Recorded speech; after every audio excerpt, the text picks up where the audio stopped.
तो students, the cell body of all organisms are composed of many tiny structures which are known as cells। जो organisms की जो body होती है वो कई सारे छोटे छोटे यूनिट्स से मिलके बनती है। उन छोटे छोटे tiny structures को cells कहते हैं। जैसे कि हमने देखा होगा कि जैसे कोई वॉल है, दीवार है, उसमें छोटी छोटी जो ब्रिक्स होते हैं वो यूनिट्स के तौर पे काम करते हैं। ब्रिक्स को मिला करके एक वॉल बनती है। उसी प्रकार से हम यहाँ देख सकते हैं कि ये छोटे छोटे यूनिट्स जो हैं ये मिल करके क्या बनाते हैं, बॉडी बनाते हैं। इन यूनिट्स को हम क्या कहते हैं, सेल कहते हैं। The cell is a structure unit of life because body of all organisms are made of cells. तो जो सेल को हम स्ट्रक्चरल यूनिट कहते हैं बिकॉज क्योंकि जो भी ऑर्गेनिजम्स होते हैं उनकी जो बॉडी होती है वो सेल से मिलके बनती है। इसमें दो प्रकार की जो ऑर्गेनिजम्स होते हैं, दो प्रकार के लिविंग्स होते हैं। एक होते हैं यूनिसेलुलर और एक होते हैं मल्टीसेलुलर। यूनिसेलुलर ऑर्गेनिजम्स या यूनिसेलुलर लिविंग्स वो होते हैं जिनमें केवल एक ही सेल होती है, जैसे amoeba, paramecium, euglena etcetera. And जो मल्टीसेलुलर जो ऑर्गेनिजम्स होते हैं, their body are composed of more than one cell. Next है cell is the functional unit of life because all biological activities are performed in a cell। तो cell को हम जो functional unit भी life की कहते हैं। फंक्शनल यूनिट मतलब क्रियात्मक इकाई, क्योंकि जितनी भी एक्टिविटीज होती हैं वो एक सेल के अंदर भी होती हैं। The cell was discovered by Robert Hooke in 1665 in a thin section of cork। तो जो सेल की जो सेल को किसने डिस्कवर किया था, रॉबर्ट हुक ने डिस्कवर किया था।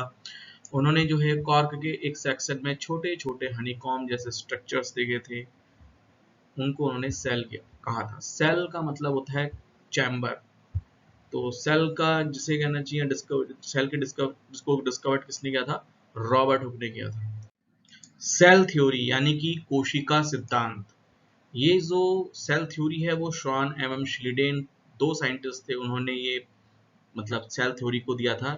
According to this theory all living things are made up of one or more sales. यानी कि जो लिविंग्स हैं वो जो है एक या एक से अधिक कोशिकाओं से मिलकर बनते हैं। उनका जो शरीर होता है वो एक कोशिका का या एक से अधिक कोशिका का बना होता है। Cells are the basic living unit within organisms and the chemical reaction of life take place within the cell। यानी कि इसका मतलब क्या हुआ कि जो सेल्स हैं वो जो लिविंग्स हैं उनके अंदर बेसिक लिविंग यूनिट है, यानी कि जो है आधारभूत इकाई है। क्योंकि और उसमें क्या होता है कि जितनी भी जीवन से रिलेटेड रासायनिक रिएक्शन, केमिकल रिएक्शंस जो होते हैं वो एक सेल के भीतर हो जाते हैं। All cells arises from pre-existing cells। इसका मतलब ये हुआ कि जो सेल्स होती है वो पहले से ही उपस्थित किसी सेल से उत्पन्न होती है। ये जो है कोशिका विभाजन की स्थिति है। यहाँ पर क्या होती है, जो नई सेल्स हैं ये जो हैं किसी पुरानी पहले से ही उपस्थित कोई सेल से अराइज होगी। तो these are the points related to the cell theory. Students, यहाँ पे जो डायग्राम डिस्प्ले हो रहा है ये प्लांट सेल का है। इसमें जो कौन कौन से पार्ट होते हैं जो हमको प्लांट सेल्स में दिखाई देते हैं, इसमें सबसे पहले आता है सेल वॉल। सेल वॉल जो है केवल प्लांट सेल में पाई जाती है और ये सेलुलोज की बनी होती है और ये एनिमल सेल में नहीं पाई जाती है। इसके बाद जो इसका जो लिक्विड है, जो सेल का किसी भी सेल का जो लिक्विड होता है इसको हम साइटोप्लाज्म कहते हैं। और साइटोप्लाज्म में डिफरेंट प्रकार के जो पार्ट होते हैं उनको सेल ऑर्गेनेल्स या कोशिकांग कहा जाता है। इसमें जो मेन जो पार्ट होता है वो होता है न्यूक्लियस का। यहाँ पे देख सकते हैं हम न्यूक्लियस है। इसके बाद इसके भीतर के कुछ पार्ट होते हैं न्यूक्लियोलस है, जैसे ये न्यूक्लियर इनवेलप या न्यूक्लियर मेम्ब्रेन है। और न्यूक्लियर मेम्ब्रेन से सटा हुआ जो पोर्शन होता है वो होता है एंडोप्लाज्मिक रेटिकुलम का होता है। ये एंडोप्लाज्मिक रेटिकुलम दो प्रकार के होते हैं, रफ एंडोप्लाज्मिक रेटिकुलम जिसमें कि यहाँ पे देखो इसकी सरफेस जो है रफ है, यहाँ पे छोटे छोटे डॉट्स दिख रहे हैं, दीज आर द राइबोसोम्स। एक होता है स्मूथ एंडोप्लाज्मिक रेटिकुलम, ये इन पे जो है राइबोसोम्स नहीं पाए जाते हैं। इसके अतिरिक्त यहाँ पे हम माइटोकॉन्ड्रिया देख रहे हैं। माइटोकॉन्ड्रिया को हम powerhouse of the cell कहते हैं। इसके बाद यहाँ पर जो है न्यूक्लियस के पास ही गाल्जी एपरेटस पाए जाते हैं। और जो प्लांट सेल में जो वैक्यूल्स होती हैं, वैक्यूल को रिक्तिका कहा जाता है। इसके अंदर सेल सेप भरा होता है जो कि प्लांट सेल को थोड़ा सा टर्जिड बना के रखता है। और इसके अलावा और क्या क्या होता है, इसमें छोटे छोटे पेरोक्सिसोम पाए जाते हैं। मेन पार्ट जो है प्लांट सेल का क्लोरोप्लास्ट है। ये देखिए यहाँ पे क्लोरोप्लास्ट है, ये जो होते हैं ग्रीन कलर के होते हैं और इसमें जो है क्लोरोफिल पाया जाता है। और ये जो क्लोरोप्लास्ट होते हैं वो क्या करते हैं, फोटोसिंथेसिस का प्रोसेस करते हैं। यहाँ पर देखिए प्लाज्मा मेम्ब्रेन दिख रही है, this is the outermost part of the cell.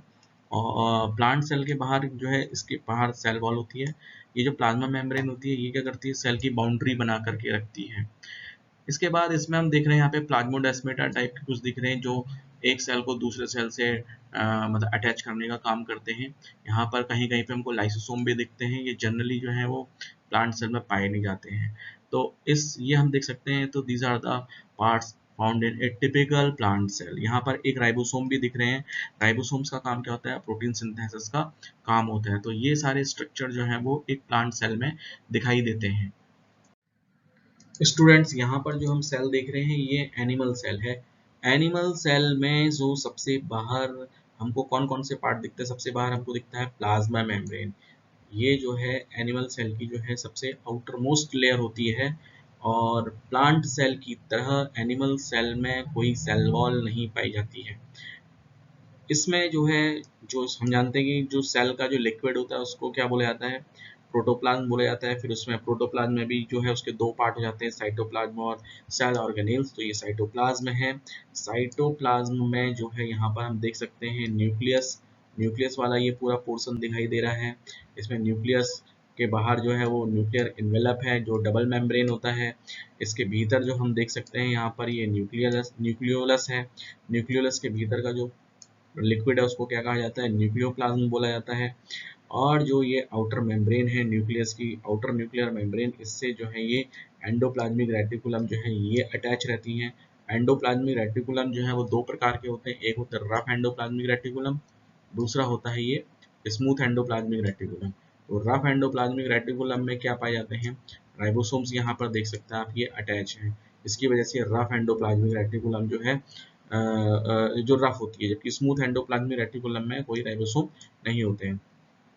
इसके बाद जो है एनिमल सेल में हम ये लाइसोसोम के अच्छी खासी क्वांटिटीज हम यहाँ पे देख सकते हैं। इसके अलावा इसमें छोटे छोटे पेरोक्सिसोम दिखाई दे रहे हैं।